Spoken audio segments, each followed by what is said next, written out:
చికెన్తో మరొక recipe. Routine తినే చికెన్ కాకుండా ఇలా డిఫరెంట్గా స్టైల్ చేయండి. Hi to all, welcome to Swathi blogs. ఈరోజు గోంగూర చికెన్ ఎలా చేయాలో ప్రాసెస్ చూసేద్దాం రండి. గోంగూరతో చికెన్ కాంబినేషన్ ఒకసారి ఇలా ట్రై చేసి చూడండి. మీరు ఎప్పుడైనా ట్రై చేశారా లేదా అనేది కూడా నాకు కామెంట్ సెక్షన్లో కామెంట్ చేయండి. కావాల్సిన ఇంగ్రీడియంట్స్ వచ్చేసి గోంగూర, చికెన్, ఆనియన్స్, మిర్చి, కొత్తిమీర, పుదీనా తీసుకోండి.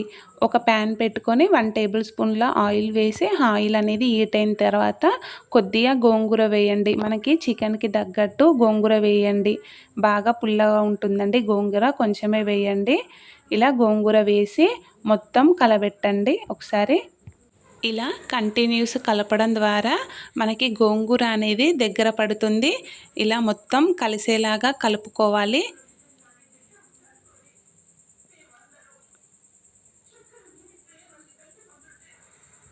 ఇలా మొత్తం దగ్గర పడ్డ తర్వాత ఒక మిక్సీ జార తీసుకొని అందులోకి వేసి మిక్సీ పట్టుకోవాలి. మనం ఇలా డైరెక్ట్ వేయడం వల్ల ఆకులు వస్తుంది. ఇలా మిక్సీ పట్టి వేయడం ద్వారా మనకి కూరలో కలిసి మంచి టేస్ట్ వస్తుంది.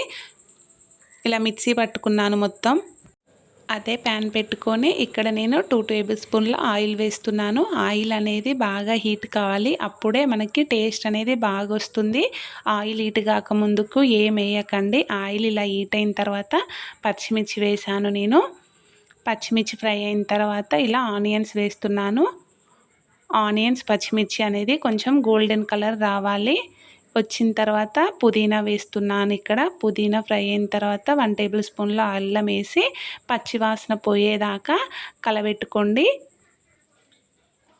ఇలా మొత్తం పచ్చివాసన పోయేదాకా కలబెట్టిన తర్వాత 1 టేబుల్ స్పూన్ల పసుపు వేశాను. ఇలా ఫ్రై అయిన దాంట్లోకి మనం ఇప్పుడు చికెన్ కొద్దిగా ఇందులోకి వేస్తున్నాను.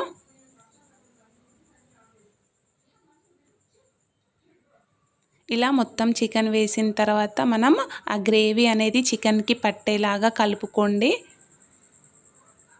10 మినిట్స్ మూత పెట్టి చికెన్ని ఉడికించుకోండి. ఇలా మూత తీసి చూస్తే చికెన్లో ఉన్న వాటర్ అంతా మనకి ఇలా పైకి తేలుతుంది. ఇలా వచ్చిన తర్వాతనే మనం ఇందులోకి కారం వేయాలి. ఇందులో నేను కారం వేస్తున్నాను. మీకు కర్రీకి సరిపడా కారం వేయండి. ఇక్కడ నేను 2 టేబుల్ స్పూన్ల కారం వేస్తున్నాను. ఒకసారి మొత్తం కలిసేలాగా కలపండి. కారం మగ్గిన తర్వాత ఇక్కడ నేను 1.5 టేబుల్ స్పూన్ల ఉప్పు వేస్తున్నాను. మీరు కూడా మీ కర్రీకి సరిపడా ఉప్పు వేసి ఒకసారి మొత్తం కలిసేలాగా కలపండి. ఇలా కలిపి మూత పెట్టేయండి ఒక 5 మినిట్స్. ఇలా 5 మినిట్స్ తర్వాత మనం గోంగూర మిక్సీ పట్టుకున్న గోంగూరని కొద్దిగా వేయండి.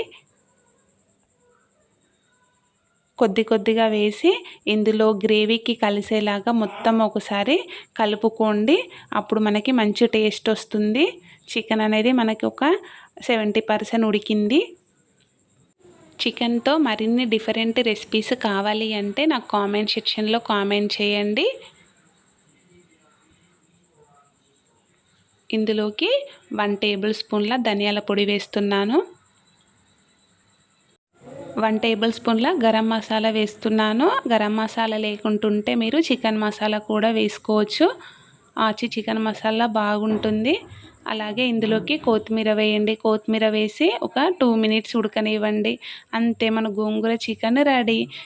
గోంగూర చికెన్ ఎప్పుడెప్పుడు తినాలనిపిస్తుంది కదా. ఇలా వేడి అన్నంలోకి ఇలా గోంగూర చికెన్ వేసుకొని ఆనియన్స్ వేసుకొని తింటుంటే ఆహా ఏమి రుచి అని అంటారు.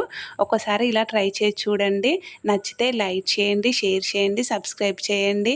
Thank you all, bye.